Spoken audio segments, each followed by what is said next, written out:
Kumusta po kayong lahat? Magandang araw po sa inyong lahat. Welcome sa Stepanov La Pamilya Stepanov channel. Ngayong araw na ito guys, gusto ko lang pag-usapan yung mga last weeks ng kapatid ni Dimitri dito sa Philippines. Kasi medyo mataas na yung vlog na yon sa last days ng kapatid ng sister-in-law ko dito sa Philippines. At talagang late na yun kasi hindi ko nga siya na-upload. Wala akong time na mag-upload pa. I think hindi na masyadong interesting yun sa inyo kasi nag-upload ako ng mga videos previously. Kasama siya medyo, kaunti lang ang views noon. Well, naiintindihan ko naman kung hindi na siya interesting kasi late vlog na nga siya. October pa yung iba. So, I decided na i-summarize ko na lang yung vlog na yun na kasama namin yung kapatid ni Dimitri dito sa Philippines. So, the last weeks niya dito sa Pilipinas ay nag-enjoy naman siya. Pinasyal namin siya sa Cebu. Mga 3 days kami dun sa Cebu. Naka-experience siya dun ng whale watching sa Uslob, Cebu. Kasama nila si Yuri. Nag-whale watching sila Dimitri, Yuri, at saka si Anya. Hindi ako sumama, kami ni Mia hindi sumama. Kasi nag-stay lang kami sa isang resort doon malapit sa whale watching. Malapit dun sa may whale watching area. Hindi ako sumama kasi nakakita na ako ng whale shark dun sa Bohol. So, hindi na siya masyadong interesting for me. And then, mahirap din kasi nandun si Mia, wala kaming, di naman pwede ang baby doon. Pero at least si Yuri, nakatry din siya. Si Yuri, medyo natakot siya nung una. Sabi nga niya daw doon is, I wish mama is here kasi natakot talaga siya sa whale shark. O yung unang araw, yung sinabi namin na mag-whale shark kami, super excited naman siya. Hindi siya makatulog sa sobrang pagka-excite niya. And then early din kasi silang pumunta doon sa may whale watching area sa Uslob kasi dapat maaga dun na ano na talaga dun na kasi madaming mga turista din nung time na yon. So, ayan, and then after namin mag-whale watching, nagtumalog waterfalls pa pala kami. Magandang waterfalls dun sa Cebu. Nag-enjoy si Mia, nakapag-shoot talaga siya dun ng maraming videos for Instagram, mga photos, basta nag-pictorial siya, may nag-ano din dun, parang human drone, sobrang enjoy na. Hindi kami nag-stay ng matagal dun kasi sobrang lakas ng tubig ng waterfalls. Minsan kasi ang waterfalls na yun, lalo na pag summer, is wala siyang tubig kaya kino-close nila yung waterfalls. Pero yung time na yun, nandun kami mga late October na yun, so ang dami pang tubig. And then after namin magkawasan waterfalls, after namin magtumalog waterfalls, pumunta din kami ng Kawasan Waterfalls, yung magandang waterfalls sa Cebu. And doon naligo kami, nag-enjoy, nag-chill kami ng mga ilang oras, pictorial, and then after that, pumunta kami sa Boal, Cebu, sa may Bas Dako or Bas Diot ba yun? I think Bas Diot. Pumunta kami doon, nag-stay kami doon ng mga 3 days ata kami nag-stay doon, and then nag-enjoy kami mag-snorkeling with sardines, lalo na si Anya, tuwang-tuwa siya na mag-snorkeling with sardines doon. Kilala kasi ang Boal sa sardine run din, kagaya nung sa Bohol. And then, ayun, mga 3 days kami doon, ano lang, chill, snorkeling, and then nag-swimming sa swimming pool. Mostly nag-snorkeling talaga with sardines. Sinusulit talaga ni Anya na makaligo dito ng dagat at swimming pool kasi for sure ngayon sa Russia is very cold na. Ang kapal na ng doon, snow. And then after namin Mualboal, pumunta kami sa Cebu City. Din kami, pinasyal namin siya ng kaunti doon sa city. Wala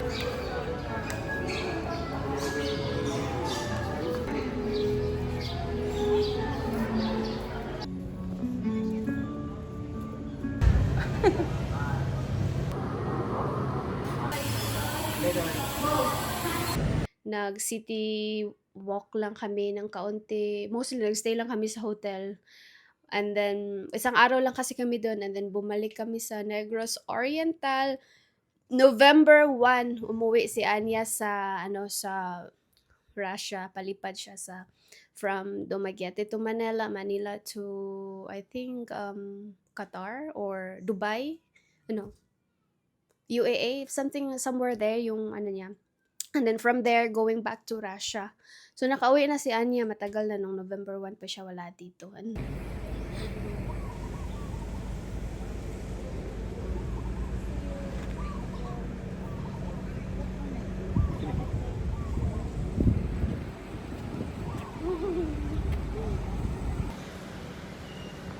Bye-bye.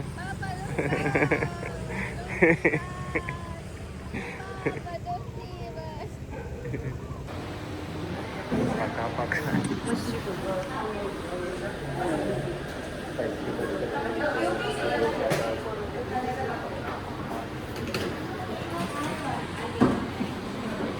super late na nga yung vlog ko, guys. Sorry sa inyo kasi hindi ako nakapag-edit talaga ng vlog this past months kasi sobrang busy. Lagi kaming gala ng gala, pasyal ng pasyal. Walang time mag-vlog. Kasi din, pagka-uwi ni Anya din, ay actually, nung araw na umuwi si Anya, or before that day, nagkasakit si Yuri. And then, on that day naman na umuwi si Anya, sumunod naman si Mia, nagkasakit, naglagnat, sipon, and diarrhea, lalo na si Yuri. Then, pumunta din kami sa doctor, pina-check up namin si Yuri, si Mia din pina-check up. And then okay naman, pina-laboratory namin sila, pina-CBC, kawawa nga si Mia, guys, kasi tinusukan siya, kinuhanan siya ng dugo, super kawawa, and sobrang stress namin nung mga panahon na yun. Medyo ano na kami ni Dimitri nun, walang masyadong tulog, lalo na ako kasi ang hirap 'pag nagkakasakit yung mga bata, 'di ba, yung mama talaga yung hinahanap, lalo na yung baby. Si Mia didi lang na didi, ayaw magpakarga sa iba, ayaw magpakarga kay Ate Abloy, ayaw sa papa niya, ako lang yung hinahanap. And then si Yuri naman, mas clingy siya sa akin 'pag nagkasakit siya, mas clingy yung mga bata sa akin. And then si Dimitri din yung time na yun is medyo nilagnat din siya, nagkasipon. Ako lang talaga ang hindi nagkasakit sa kanila. Kasi kumain ako ng maraming malunggay. Nung na-feel ko na parang sisipunin ako, nagpakuha ako ng maraming malunggay kay Ate Abloy, tapos kumain ako ng maraming malunggay, sabaw, ganun. So ako lang talaga ang hindi nagkasakit.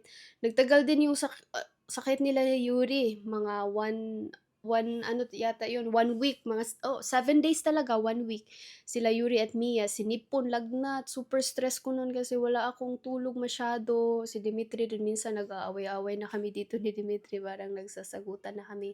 Minsan hindi talaga maiwasan na, lalo na ako 'pag super pagod ko, walang masyadong tulog, gano'n. Wala sa mood. So, wala kaming magandang ano nun, wala kaming magandang ano tawag dun, wala, basta minsan talaga nag-ano na kami, parang na-stress, lalo na ako 'pag ma-stress ako minsan, ano, yung pasensya ko ba, ang super kaunti ng pasensya ko, lalo na 'pag walang tulog. Which is maintindihan niyo naman siguro yung mga nanay, ganyan talaga, 'di ba? But well, thankfully guys, na overcome namin yun, na gumaling naman yung mga bata. Hindi sila, pero okay naman yung plate nila, normal lang. Thankfully, thank you Lord, okay lang ang platelet nila, normal lang. Yung ano lang talaga, hemoglobin, blood, blood count ni Yuri, medyo slightly mababa because of the viral infection. 7 days nga silang nagkasakit, 'di ba? And then kinalangan pa namin pumunta dun sa Manila kasi nakapabook na kami ng appointment sa embassy para kunin yung passport ni Mia and kay Yuri. And then also para mag-apply ng visa dun sa may country na a-applyan namin, nakapag-book na kami. 1 month din ang hinintay namin na may vacant sila, may available sila. So, parang naipit talaga kami nun sa oras kasi may sakit yung mga bata, tapos kinailangan naming pumunta dun.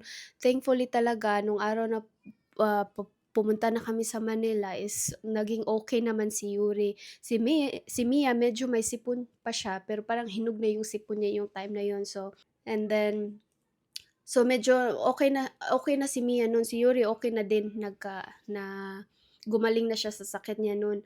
So, tumuloy kami sa Manila nung time na yun, mga second week of November ata yun, nakalimutan ko yung exact date. Second week of November, nag-apply kami, kinuha namin yung passport ni Baby Mia and ni Yuri nung in-applyan namin siya the last time namin pumunta sa Manila. And then, yeah, finally, Russian citizen na si Baby Mia and may passport na siya. And si Kuya Yuri, meron na din siyang updated na Russian passport. Lalakad kami papuntang Russian Embassy. With your sister. Yeah. Mama, remember this? Yeah, we've been here. We've been here before. Mama? You sat here with Tita Anya. Yeah. So, Nandito sa building na to yung Russian Embassy. Nandyan yung elevator nila paakyat. And then, maghintay lang kami dito sa cafe. Kasi 10 pa ang appointment namin. Still 3 minutes. Dito lang kami maghintay. Baka si Dimitri lang ang aakyat.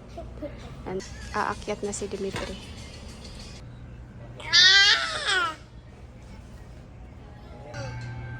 What's that? Kuya's passport?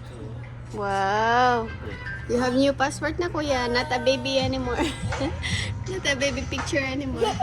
Yay! passport! Yay! Yay!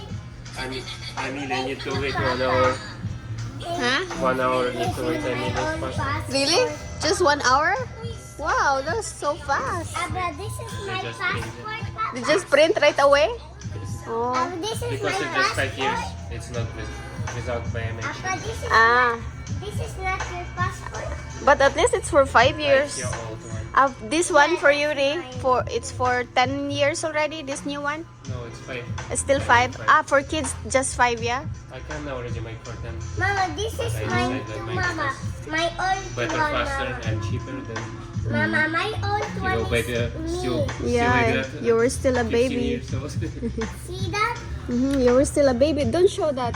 Old one, Mama. Yeah, this is your old passport. You're still a baby there. Yeah. How many months?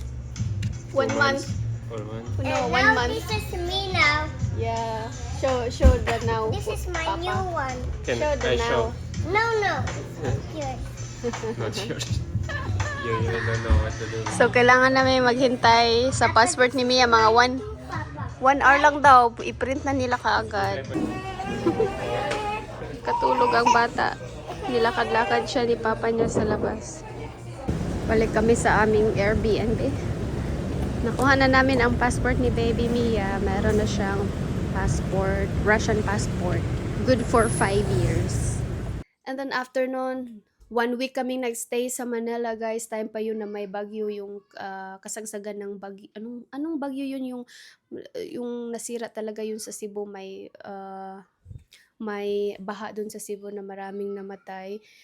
Super naging emotional pa ako noon kasi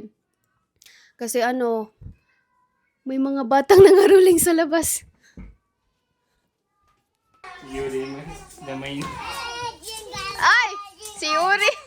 Si Yuri lang pala ang nangaruling at ang mga friends niya.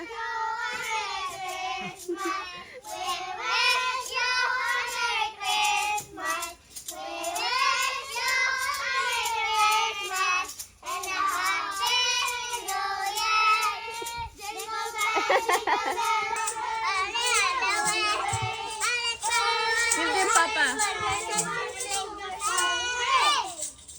Okay, done? Yay! Okay, give them. Give them something. Money. They need money. Money or candy? Money. Ah, money din.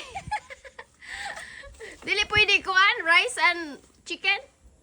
Rice and chicken, okay? Dili, money lang, money. Kayo rin na na-check. Wow, pila na ibahin ni mo, kuya. Asa mo nang uriling? Dito silang mama? Nanguruling. Nanguruling na sila tus payag. Pila mo gihatag, papa? Ha? Pila mo gihatag? Apa? Gaan rag sinsilioy ka, mamalik na pud mo ugma. 40, 50, 65. 100? 65. Ah, 65. Okay. Okay, share. Ay, ipalit naman na mo lollipop, no? Dili mo palit ang lollipop, ha?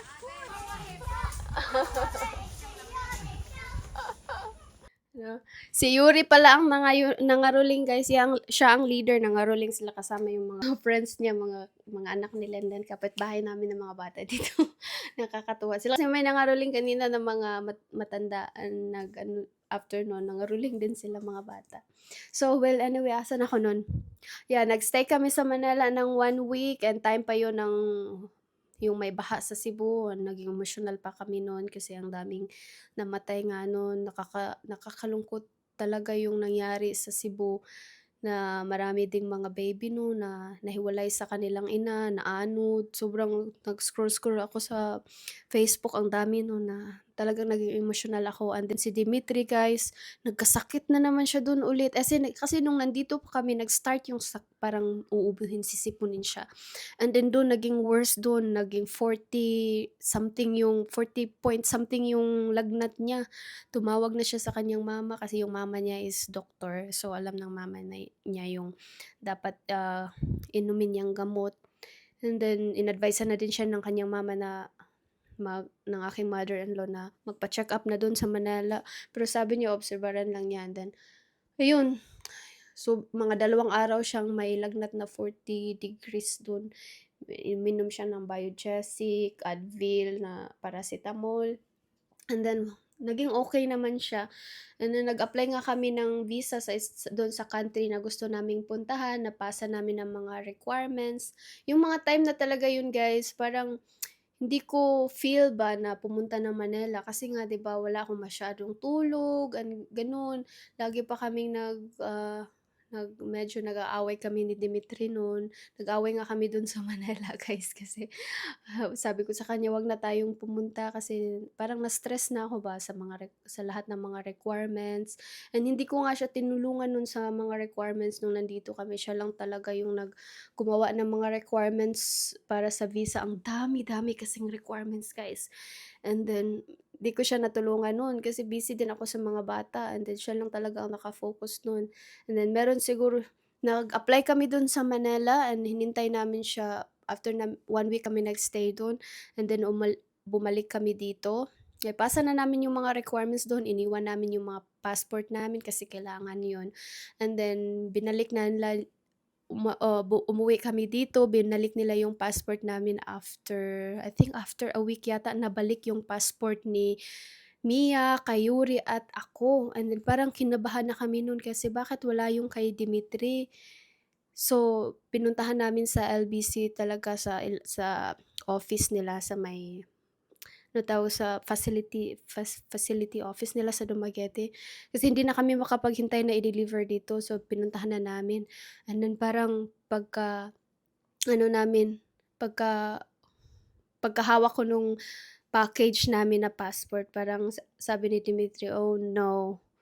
Parang ano yun, it's a bad sign kasi bakit may mahabang papel sa loob, kasi kung approve siya is sabi niya passport lang daw dapat, walang ibang papel doon. Yun na parang wala na kaming gana, then inopen na namin, and then ayun, deny talaga. Deny kaming tatlo ni Mia, ako at saka si Yuri. And you have different name with kids Na, letter, later. no chance. Wala. Нет визы. What is this? Refused. The visa has been refused. So sad. How? Why? They didn't submit it together. Refuse, of course, if they don't submit together. They didn't. You have not provided proof of sufficient means of subsistence for the duration of the intended stay. And then para kaming na ano kami kasi bakit tatlo lang? Bakit ang passport lang ni Dimitri, bakit ang passport lang ni Mia, ni Yuri, at passport ko lang ang bumalik?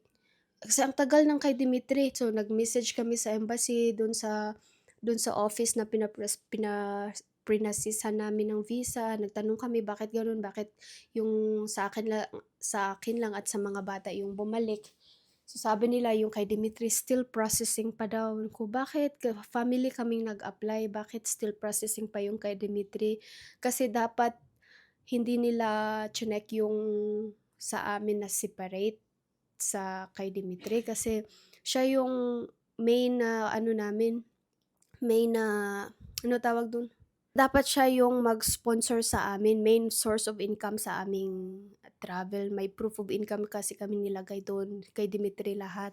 Kasi kung ako naman, madi-deny talaga yun kasi wala akong enough funds para mag-travel kasama ang dalawang bata doon, mag-tourist sa lugar, sa bansa na yun. So, yun ang denial ko, wala kaming not enough funds para mag-travel and then may isa pa, tatlo yung denial na lang parang not sure, wala kaming hindi sure daw kung babalik ba kami dito or hindi. And then, iba pa, basta marami kasing kulang sa mga requirements na pinasa ni Dimitri. Wala kaming cover letter, wala kaming itinerary, which is hindi naman siya required talaga. Pero mostly, sinasuggest ng mga nag-apply doon, mga agency, na dapat meron yun. Pero hindi naman kasi nila kami hiningan nung gano'n. Tapos sa site nila hindi din yun nakalagay. Alam niyo naman first time applier si Dimitri. Hindi ko pa siya natulungan nun kasi ayoko ngang pumunta dun hindi pa nga ako ready pumunta dun sa ano, ibang bansa kasi medyo 50-50 pa talaga ako nun na pumunta. So, parang sinabayan ko na lang siya, sinuportahan ko siya kasi gustong-gusto talaga niya.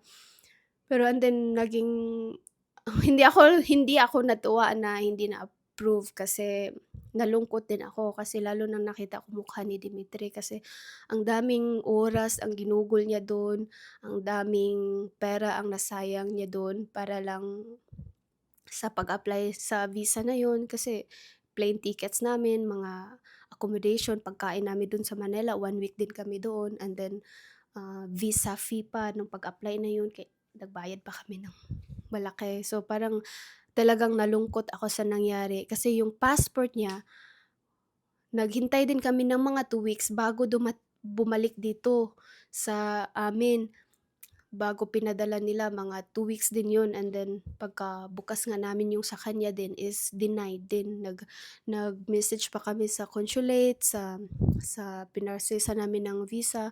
Sabi nila ganun din talaga, pina-process nila individually yung mga applicants. Pero parang naano kami kasi kung pinasa sana nila na I mean like family, hindi siguro ako madi-deny ng gano'n na not enough funds kasi sobra pa nga yung funds namin siguro doon na naipakita ni Dimitri. Basta siguro may mali din kami, siguro over din na din yung pinakita niya namin doon. Baka naging naghinalas na red flag kami or something like that. Kaya ayun, hindi siya na-approve yung tourist visa namin. And then, hindi pa ready mag-give up si Dimitri. So this time, sa second apply, nag-apply pa kami ng second, guys. And this time, sa pag-apply namin ng second time, tinulungan ko na siya sa mga requirements, gumawa kami ng cover letter, itinerary, and everything, and feels like it's so perfect na talaga. Bumalik kami sa Manila, actually. Actually, before kami bumalik sa Manila is dumating pa yung parents ko dito kasi nga sinabi ko sa kanila na magpapasko na kasi, dito naman sila magpapasko and then sana hindi na sila babalik sa Bohol kung na-approve yung visa namin. And sabi ko hindi na-approve, so dito na lang sila magpasko, New Year. Dumating sila mama, papa, yung pamangkin ko first, and sila papa. And then a week later, dumating din yung kapatid kong isa and then may project kami ngayon, nagpapatayo kami ngayon ng fence all around our lot. Medyo malaki-laki siya kasi medyo malaki yung lot namin, mga 7,000 plus yung lot namin. So, magastos talaga. Ang mahal pala ng mga materialis kahit simpleng cyclone wire at saka poste, na poste bakal. And then, medyo malaki din yung nagastos namin actually. But kinailangan namin kasi nag-prepare na nga kami na ipa-fence talaga ang buong lupa namin kasi pag umalis kami at least alam namin na safe dito sa bahay, may fence and hindi maano ng ibang tao dito. Hindi mapasok ng ibang tao, may fence, may mga aso. And then nandito din naman sila mama at papa pag sana na-approve yung visa namin. So ayun, still ongoing pa din ang aming pagpapagawa ng bakod all around our lot, and nagtatrabaho pa sila papa until now, and sila ikot and kapatid ko. And kaya medyo nakakapag-edit na ako, may time na ako mag-edit ng videos. Kung napansin niyo pa sunod-sunod yung upload ko kasi ano, may nagbabantay na kay Mia dito. Nandun siya palagi sa kubo. Binabantayan nila mama, mga kapatid ko. And yeah, after a week nila mama dito is bumalik kami ng Manila naman guys, kasi sabi ko sa inyo hindi pa ready si Dimitri mag-give up sa visa. This time nga tinulungan ko na siya sa lahat-lahat. And bumalik kami sa Manila last, I think the first week of December sa Manila kami. Or second week ba yun? No, second week after ng birthday ni Mia. Second week ba yun or third na? Basta, December 13, bumalik. Nag-birthday pa pala si Mia, nakalimutan ko. Well, anyway, pakita ko sa inyo dito ngayon ang birthday ni Mia. Ganito namin sinelebrate ang birthday ni Mia. Simpleng-simple lang. Pumunta lang kami ng dagat. Pero naggawa lang kami ng mga balloons dito para pictorial niya. And nag-order ako ng 2 cake, smash cake isa, and yung cake niya na dinala namin sa dagat. And nag-order lang ako sa kaibigan ko na magaling gumawa ng cake, and then nag-design kami dito sa sala namin, and pinicturean lang namin siya dito. Nag-order lang ako ng pagkain kasi ayoko ma-stress, kasi nung time na yun tinulungan ko na si Dimitri na mag-process ng mga requirements for the second application para sa aming visa. And then pumunta namin dagat with my family, kapatid ko, mama, papa, pamangkin, mga cousin and uncle ko. Wala kami, very close family lang, and one close friend na ang in-invite ko. Doon kami sa dagat whole day, doon sa may Darwin, sa usual spot namin sa Darwin. Usual beach na pinupuntahan namin. Ayun lang, simpleng-simple. Binilhan ko si Mia ng dress, nag-pictorial kami dito.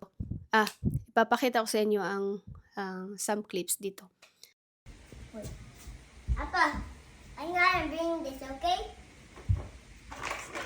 Let's go. Let's go. Let's go. Let's go. Wow. Stand up. Stand up. Hold it. Hold. Hold.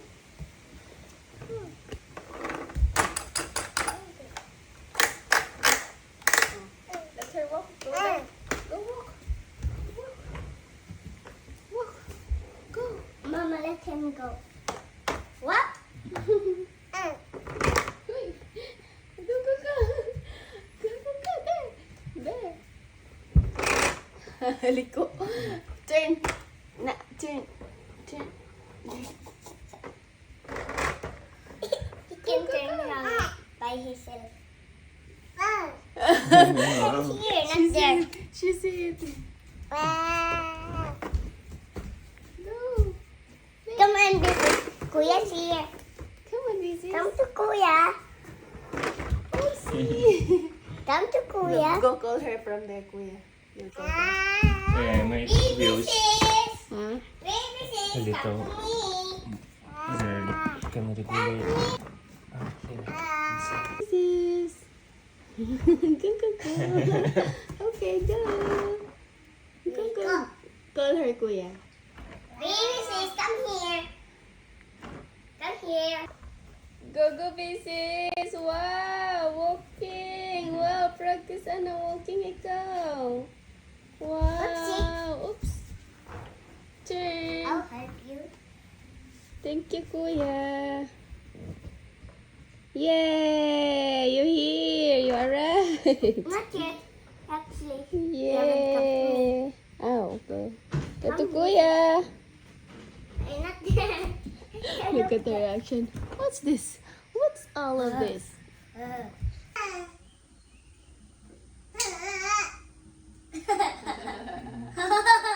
You're Here ka sa front, kuya. Here ka sa front. Ready, sing! Happy birthday, baby sis! Happy birthday, baby sis! Happy birthday, dear Mia Mia! Happy birthday, baby sis! Blow the candle, Mrs. Blow the candle! Happy birthday! Make a wish for baby sis. Mom. Boom! Blow! Yay! Happy birthday! I just wanna eat it. Isa. Mas-smash na the cake. Mas-smash na the cake. Eat! It's less sugar.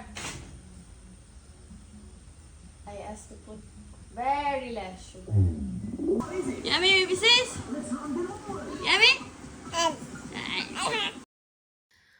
Ayun, pag December 13, lumipad naman kami papuntang Manila, guys, and nag-apply kami ng visa. Second time naman, this time naman, feel namin is, ano na siya, kumpletong-kumpleto na yung mga papel namin kasi meron ng itinerary. Ewan ko na lang kung ano ang magiging, if ma-reject man siya, ewan ko na lang kung ano ang reason para ma-reject siya. Kasi this time parang mas organized na yung mga papel namin, mas madali na lang siguro siyang i-check kasi last time ang daming mga in-attach ni Dimitri noon. Kasi iba't iba yung source of income niya. Na may source of income naman kasi siya sa Russia and then sa US. And then dito sa Philippines, yung YouTube niya pumapasok naman sa Philippine Bank. So this time yung nilagay lang namin na source of income is ano lang yung sa YouTube niya, sa Philippine Bank lang. Hopefully sa YouTube lang. And then ayun guys, pero hindi na kami nag-expect after ng first rejection namin, hindi na kami nag-expect na ma-approve siya.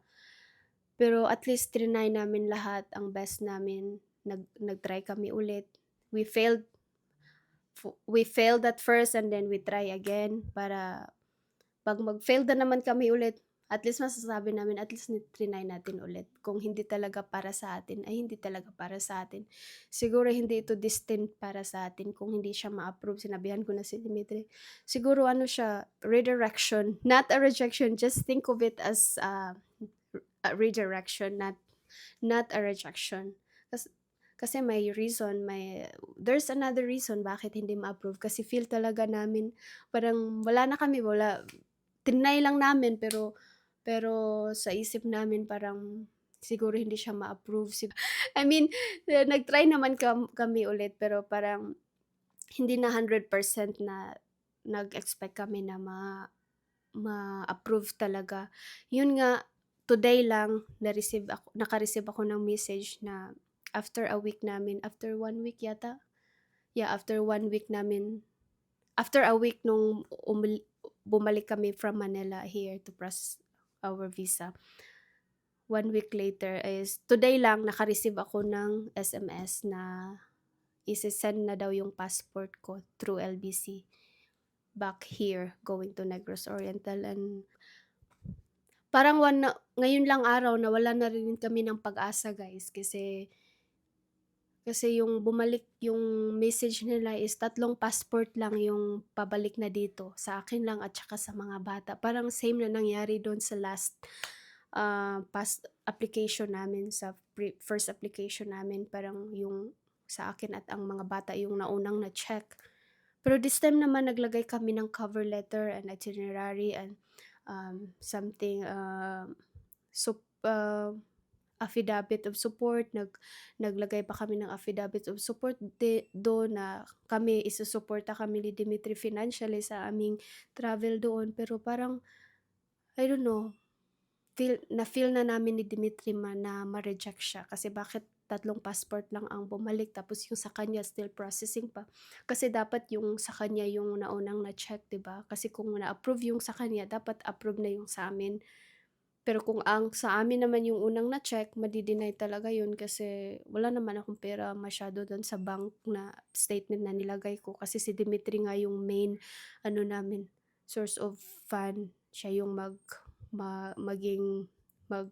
support financially sa travel namin. But sinabihan ko na nga si Dimitri kanina, sabi ko sa kanya, "Wag ka na malungkot," kasi parang nanghina siya nung ma-receive namin yung message na wala pa sa kanya. Chineck niya yung sa kanya sa sa site nila and naka-process pa talaga yung sa kanya. Medyo weird, bakit yung sa amin na-process na tapos sa kanya wala. Dapat siya yung nauna kasi nandun yung lahat ng makikita dun sa bank account niya na okay naman yung funds niya to travel sa pupuntahan naming bansa. Pero kung sa akin yung unang na-check, meron naman akong cover letter nun, explanation na yung asawa ko ang magsuporta sa'min financially, pero ewan ko bakit yung sa kanya naka-process pa. Parang na kami guys, pero ngayon sabi niya parang nanghina na siya, sabi niya, "I think it's denied."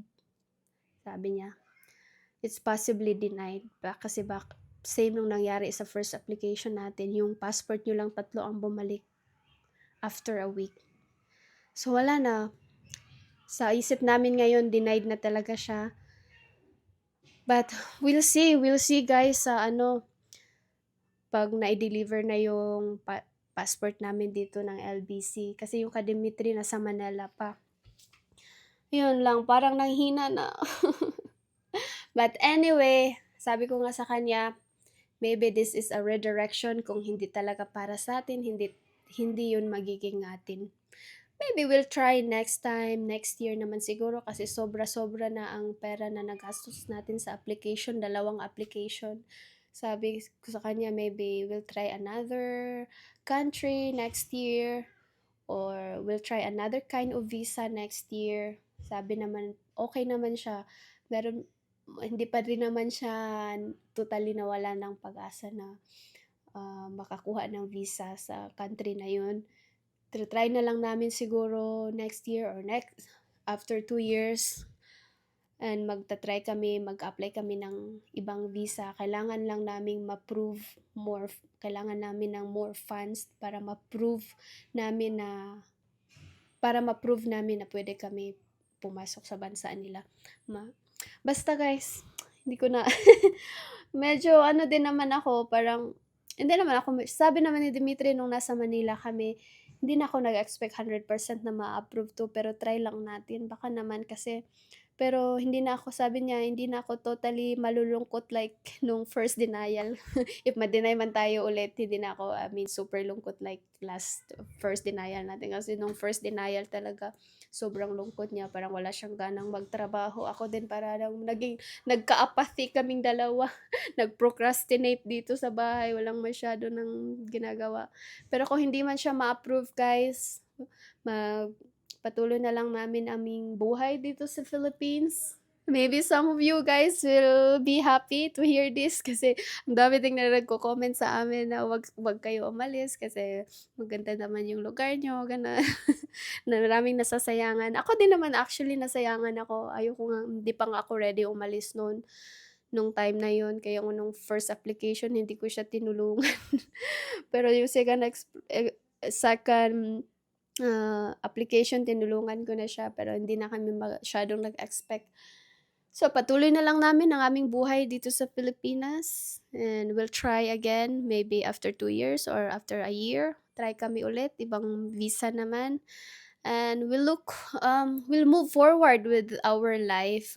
We're looking forward now, guys, to celebrate the Christmas with my family kasi nandito sila, and then sila papa continue ang pagtrabaho nila to fence our lot. And yeah, it's gonna be a lot of exciting things to happen. Magse-celebrate kami ng Christmas kasama yung mga auntie ko yung nagpaaral sa akin and mga cousin ko. Yan. Maybe we'll go to Russia na lang this year to visit my mother-in-law. Maybe it's a sign. Sabi ko nga kay Dimitri, nung nag-apply kami ng second time, sabi ko sa kanya, kung hindi man tayo ma-approve, siguro mag-Russia na lang tayo. Bisitahin natin si mama kasi matagal-tagal na din kayong hindi nagkita. Si Mia, hindi pa nga nakita ni mama. So, that's the plan, guys. We'll continue our life here in the Philippines. Maybe we'll visit Russia as well this year. And marami pa kaming mga gawing project din dito. Siguro magpapagawa kami ng, ano namin, wardrobe kasi nasira yung wardrobe namin dito. Fix na lang namin yung may mga kailangan kaming i-renovate na iayos dito sa bahay. And that's it everyone. I hope na-explain ko ng maayos. Medyo malungkot ngayon na parang hopeful pa rin naman kami. Meron pa din naman siguro chance na approve yun. Pero maybe mga nasa 5% lang guys. Out of 100. Kasi yun na nga, yun yung nangyari eh. Last time, yung 3 passport lang ang bumalik dito, tapos yung kay Dimitri nandun pa. So, wala na, mga 5% lang ang chance talaga nun. We'll see guys, sasabihin namin sa inyo kung ma-approve man siya or hindi. We'll show it to you guys, sasabihin namin sa inyo. Gusto ko lang, yun lang guys, gusto ko lang kayong batiin ng Merry Christmas and soon Happy New Year na. And sana mag-enjoy kayo sa pag-celebrate ng Christmas kasama ng inyong pamilya. Good health for everyone. And sana po ay patuloy niyong suportahan ang aming channel. Sorry kung yung mga upload ko last few days is pasunod-sunod tapos mga late upload pa yon. Sana ay hindi kayo siguro na-bored yung iba doon kasi kasi ang kaunti ng views ko. Pero okay lang yun guys, naintindihan ko naman. And yeah, everyone, see you maybe on Christmas vlog naman sa susunod. Merry Christmas everyone! Mag-enjoy po kayong lahat. And kita-kita tayo sa susunod na vlog. Thank you for watching! Oh, Papa, you okay? What you doing? Papa is sad, kuya. Okay. Say, Papa, don't be sad. It's alright. It's alright, Papa. Let's go. Life goes on. We have to move forward and try. Here's Next some time. noise. Try and try until we succeed. Try and try again until we succeed. Don't cry.